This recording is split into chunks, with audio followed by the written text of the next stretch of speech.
Em cartaz até o próximo domingo, a montagem de As Mil e Uma Noites reúne histórias do clássico da literatura com relatos de refugiados árabes. Com direção de Leandro Romano, a peça se divide em 3 apresentações por dia no Sesc Avenida Paulista, aqui em São Paulo. Vamos ver. Seus pés tocavam a terra, mas a sua cabeça alcançava as nuvens. O rei Shahriar mata a esposa ao descobrir que foi traído, resolve desposar uma nova mulher a cada noite e manda matá-la na manhã seguinte. Depois de 3 anos em que mulheres foram sacrificadas, Sherazade se torna noiva do rei e consegue escapar do destino fatal ao contar histórias que sempre continuam na manhã seguinte. Com origens no Oriente Médio e no sul da Ásia, os contos das Mil e Uma Noites foram compilados no século IX na língua árabe. No Ocidente, as histórias chegaram em 1704 com a tradução para o francês. Entre tantas versões e manuscritos que sobreviveram aos séculos, não se sabe ao certo quantas histórias são contadas por Sherazade, já que cada uma se estende por mais de uma noite. Aqui no palco, 33 contos são narrados por 5 Sherazades. Em dada manhã, ele viajou, montou um de seus animais e partiu em viagem por dias e noites.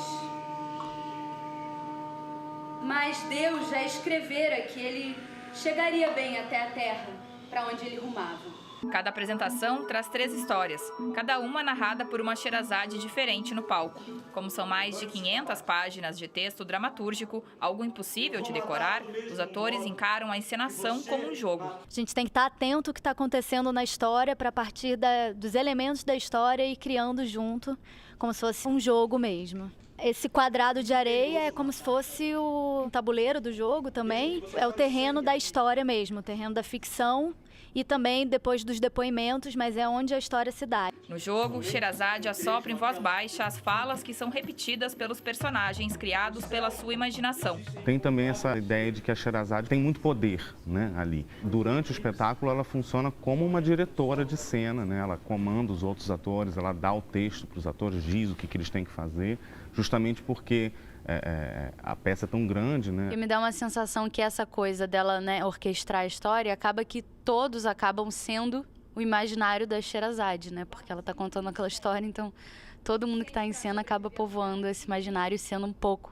Sherazade nessa tentativa de sobreviver. E assim eu ganho mais um dia, e mais outro, e outro. Passamos assim 1001 noites, sobrevivendo, para que nenhuma outra mulher tenha que morrer. A peça também traz a ideia de sobrevivência nos monólogos criados a partir de depoimentos de refugiados árabes que moram no Rio de Janeiro. Essa situação do refugiado é muito próxima da Sherazade nesse sentido, porque o refugiado é uma pessoa que ela perdeu praticamente tudo, ela perdeu a identidade, o território, e a única coisa que ela tem quando ela chega em outro país, outro local, é a história também, né? Então, ele é muito refugiado também porque ele conta uma história, né? Ele conta um passado e ele estabelece um novo futuro também a partir dessa história. Um ano para que eu me sacie de ver meus filhos e possa me despedir da minha mulher. Um ano. Um povo que narra a sua história para sobreviver também é importante narrar a história, então acho que simbolicamente também traz bastante isso. A Sherazade se arrisca e tem um paradoxo aí nesse risco que é muita coragem, mas ela toma as rédeas da própria história, sabe? Do destino da coisa. E eu acho que tem um pouco disso, assim, que eu tento me fixar, assim. Ela tem uma atualidade muito forte hoje em dia, porque fala de uma mulher que narra histórias para não morrer, para se salvar da morte, num reino em que um rei mata uma mulher diariamente. Então, eu acho que é muito atual a gente falar sobre isso, sobre sobrevivência, resistência e essa presença da mulher dessa forma. Tudo isso aqui é feito de histórias. Uma pequena história, mas que guarda muitas outras dentro, e dentro, e dentro. Ao chegar à última palavra, da última linha, da última história, ainda assim haverá mais outra.